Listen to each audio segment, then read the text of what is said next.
You're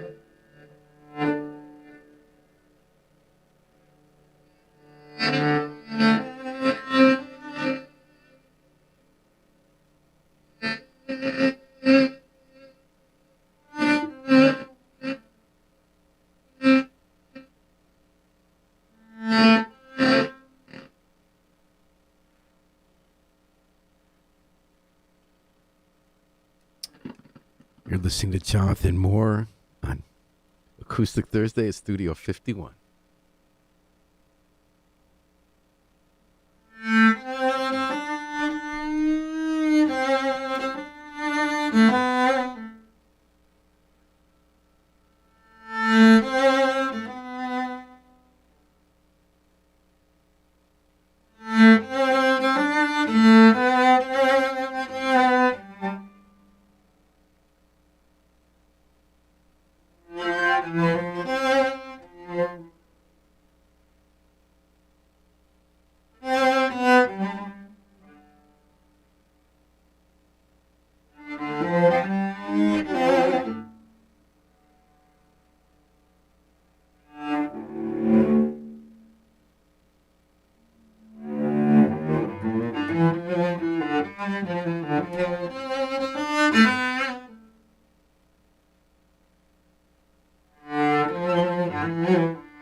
Johnathan Moore live in the Studio 51 Elm Street WNHS-FM. It's Acoustic Thursday at Studio 51, New Haven's home for community radio, WNHH-FM. Johnathan Moore, thank you so much for coming into our studio to play today. Yeah, if you don't mind just pulling the mic over so we can chat. There we go. Shoot, my little technical difficulties toward the beginning, but I still know how to play. You sure do know how to play. You're a cellist, a local musician for now, but you're definitely making tracks, and you told me you're able to make a living as a professional musician. You grew up in New Haven. Yes, definitely. And your axe is your cello. Yes, this is. If you mind just getting much closer to the mic, if you don't mind, so I can hear you. So, hear me now? You know, So a lot of people, if a guitarist comes, they say, brought the axe. If a saxophone player comes in, they say, I brought my horn. Mm-hmm. When you bring your cello, what do you say? Shoot, I don't know. I just say cello. You've been playing the cello since you were 13 years old. Actually, 11. Actually, 10 years old. I started out in 5th grade. So I went to Betsy Ross Arts Magnet School, New Haven, where Miss Cosgrove was my teacher. Fortunately, she passed away, but she definitely left a gift, that seed of playing the string instruments onto me. So now, even though she's resting, she's still alive, just through me. When you play, that's beautiful. Were you playing cello before Miss Cosgrove said, here, check this out? No, not at all. but I was still musically inclined, so I was playing the drums. So So you grew up in a house of musicians? Yes. In New Haven? West Haven. West Haven. Yep. And what? Tell me about that. Was it people who played in bands? Was it people in gospel? What was Yeah, gospel. Shoot, I have a whole family bloodline of musicians. And you guys like the Monk family? Do you all perform together, anything like that? Oh yeah, most definitely. Pretty much my whole family is musically inclined. So ever since I was born, I had no choice but to, learn an instrument. So either learn an instrument or play a sport. Both of my father and my mother are musicians. So For professionally? yes, What do they professionally. play? So my mother is a gospel recording artist, Oh. and my father is a bass player, known all over, the New England What are area. their names? Willie Uh, Joe? That's my uncle. Okay. Willie Joe plays bass too, right? Yep. Yep. Yeah, he played all. He's good. Yeah. I've heard him perform many times. Yep. Those are my uncles. My father's name is George Moore. My mother's name is Lucinda Moore. All right. So you kind of knew you'd be a musician. Yeah. Cello is an interesting instrument. It's not the typical one. Actually, when I was in elementary school, they had me learn it for a while. I found it a little heavy to carry around, but Yeah, because it's just straight wood, it's And not as big as a bass, but it's big. mhm. What did you like about the cello? When Miss Cosgrove showed you the cello, what is it that hit you about the instrument? It was definitely the sound. I love the low notes. Mhm. Wasn't really a fan of the high notes like the violin and violas. I was like, I don't like it.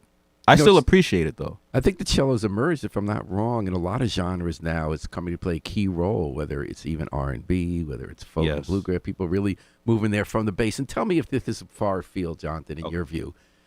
Why I love the cello.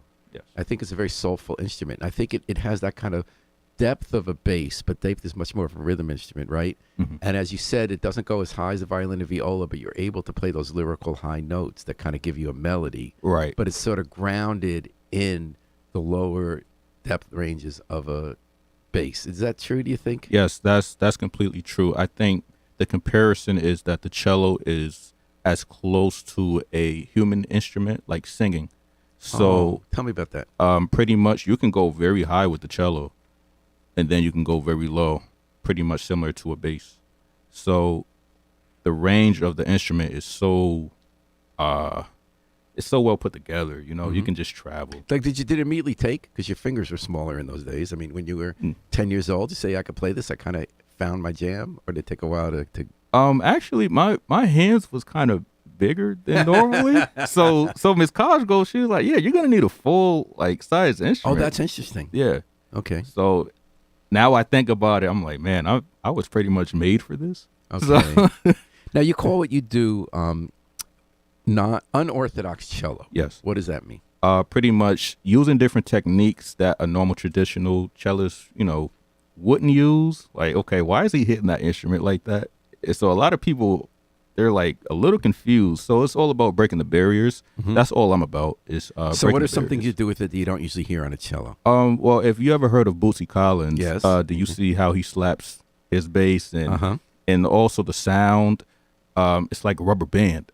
So, you try to do that at an orchestra and see what will happen. They're gonna be like, "Hey, what are you playing?" That's it. What else do you do? Like, I notice you use, and this is something I don't know much about because I'm not a musician, where you use loops. You start playing. Yes. It's usually a rhythmic track. Right. You play it live. You press the button. That keeps playing. Then you play on top of that. Sort of like a one-man band. A lot of musicians do that. Yes.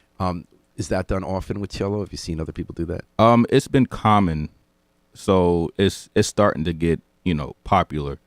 There are a few cellists that do the loop station. What I'm using is a Boss RC 600. So like you said, you record one layer, then that will play back, and you can record as many layers as you want. How long do you usually go? What do you mean by that? How many layers do you usually put in a piece? As much as I can. Not too much to the point where you don't even know what's playing, but a balance of probably maybe 6 to 12. And you do what a rock or folk person does, where first you're thinking the rhythm. You want to lay down the rhythm with the first loop, and then you want to improvise on top of that, or no? Yes. Truthfully, I can go both ways, so I can reverse that. So certain times, A theme melody first. yep, definitely a theme melody first sometimes. And other times, just let's go right to the percussive parts, And you do all original compositions. Yep, all original compositions. And you studied at Co-op High School. Yes. One of our great success stories there. That's why we have Co-op High School, right? Yes. Then you went to Southern to the music plan. Yes. Okay, what was that first piece called? That first piece is just called Introduction. Mm-hmm. I like to always start out let's say I have a concert. I always start my concert with the introduction. So it's improvising. Yep. You didn't come with something planned on that. That's the thing. Certain times there's still a structure to it, but I still have the free form to go anywhere I want with that. And do you see yourself in any genre? When I heard you online, I was hearing classical, I was hearing R&B. Am I right? How do you view it? Shoot, I don't even know. I just like what I like. Have you studied classical? Have you studied jazz? Yes. I had no choice but to study the classical genres, and with that, I also had to study funk outside and gospel outside of the schools, and so everything is just a mix. So I didn't just learn one thing all at once. So I learned multiple genres of music at the same time. And you do all original compositions? Yes, I do all original compositions. That's My awesome. thing is I believe that we should start creating new songs. You know, it's cool to play covers. And I know a lot of artists that play, covers and all of that on live stages, but at the same time it limits what you can truly do and what you can truly make, and a lot of people just want to see new. So that's what I'm trying to give the audience, is a new experience and a new song. All right, a new experience and a new song. So is your machine working? You could be able to loop, or was it not functioning? It should be able to work. Let me do a quick sound check if that's quick check, and I'll just remind people that they're listening to Acoustic Thursdays, at Studio 51. We're here at 51 Elm Street, the studios of WNHH-FM, New Haven's home for community radio. And we're lucky to have the talented Johnathan Moore here, not with his axe, not with his horn, but with his cello, playing original compositions. And he's doing a little equipment check, because one thing I found when I listened to him online, I really love his music, is the way he adds layer upon layer by looping. And he's just making sure that's functioning well. We're starting to do this weekly at the WNHH-FM, having people in our tiny, tiny, tiny, tiny desk performing. And we're also going to be starting on Tuesdays at Mediterranean Restaurant with some live bands. Going to maybe kick up the volume for those and have a little more complicated sound check than the one we're doing now. Checking in. Last week we had MJ Bones, who played on ukulele. So it is interesting to me that a number of the original songwriters in town now who are doing some more interesting music are not just playing guitar or piano, but going for new music on new tools. How's that looking? All right, we're going to go for it. What's the second piece called, Johnathan? The second piece... Oh, let me get to the mic. The second piece is called... not Journey. The second piece is called Glory. Glory. Yes. All right. Johnathan Moore doing Glory on WNHH-FM.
Glory, Johnathan Moore, and Acoustic Thursday, Studio 51 at WNHH-FM. That was a beautiful piece.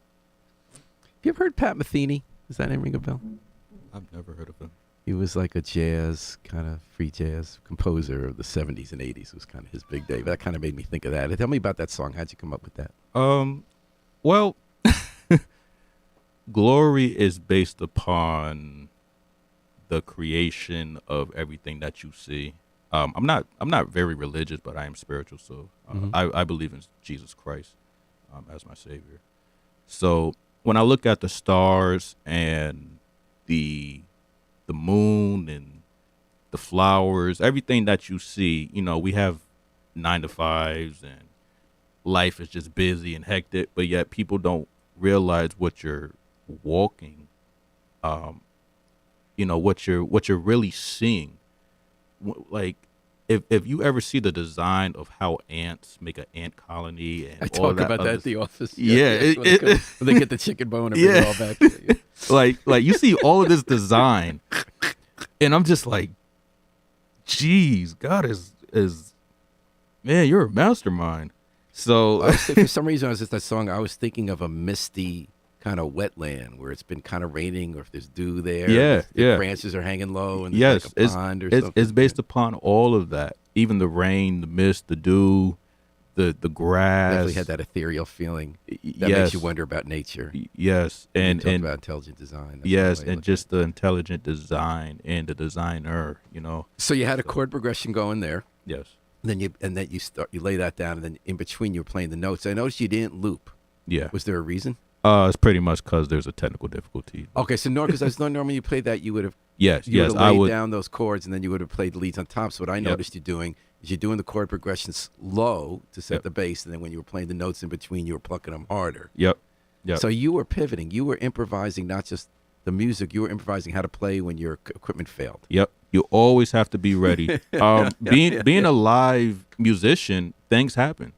So that's something that I learned within my 18, 19 years of playing cello. So what I was always taught, just keep going. That's all. Don't freeze up, or, don't make any, faces or anything like that. Keep it cool. You're a live musician. People are listening. So, and people are watching. And people aren't that interesting in what isn't working. They're interested in what kind of sound you can bring form, right? And what sound that How did it change the way you played that song? Truthfully, it's a matter of practice. No, I mean without the when you were here in the studio and you realized, okay, this isn't working. I'm gonna do something. I'm not gonna say this isn't working because I'm a musician. I'm gonna keep it cool and keep going. What did you do different there? I truly just played the melody, the main chords into the song, and just walk my way through there. So, am I right that normally you would have just been playing the chords, you would have put it on the loop, stop playing the chords, and on top of that, you would have weaved the melody into it. Yep. So I would use my bow for other types of ideas, and so we kind of missed out there. Yeah. That's why you have to come to the live shows. Okay. Where's the next live show? So the next live show is in Symphony Space in New York. Stephanie Space? Symphony Space. Oh, where is that? So that would be on 96th Street, I believe, and Broadway. So, and you will be playing that piece, you think? No, completely not. This is actually a Prince tribute. Oh my goodness! So you definitely need the loops for that. Yes, and what's crazy is I talked about doing covers. This is literally like one of my first times actually doing a cover. Mm-hmm. So live, in an audience. So not only will I be playing, there will also be a dancer named Drew that will be pretty much giving you the Prince experience. So how long is that performance? So that one's just gonna be a 5 to 7 minute piece because there are other artists. Well, they're all doing Prince? Yes, this is all Which Prince. piece are you doing? Woo! So this one, it's gonna be a little mixture. Okay, you're doing a medley. So it's gonna be Little Red Corvette, Bat Dance, and America. So you can be going with the rhythm at the beginning. Yeah. It's gonna be a new experience. How about around here? How can people find out about your music? How can they learn more about you? So pretty much you can follow me on Instagram at more_than_talent. I also have a YouTube channel. You can also follow me or subscribe to that. You can also Google me too for upcoming events and dates. Just type in Johnathan Morcello, and you will see all of my videos, all of my dates. Johnathan is Hanathan. Yep. That name is spelled so many different ways. Yes. You know why that's a little confusing? Because my birth certificate was Jonathan, but my social security is John. So, yeah. Because you keep it cool. You kind of flow when the things change, right? Yeah, You improvise. I'm just like, all right, I could go either way. And when is the Symphony Space performance? That would be May 4th. May 4th. Yep. Okay, well, Jonathan, it was such a pleasure to meet you. Same to you. And watch you pivoting to what the equipment's letting you do and not do. That's all right. Thanks for joining us on Acoustic Thursday on WNHH. Can you do another piece first before you leave? Oh, yes. What's the last one going to be? This one's going to be Beautiful Dreams. We're going to get down and funky on this one. Beautiful Dreams. Yep. Okay.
Till next time, WNHH FM. Thank you, Jonathan Moore.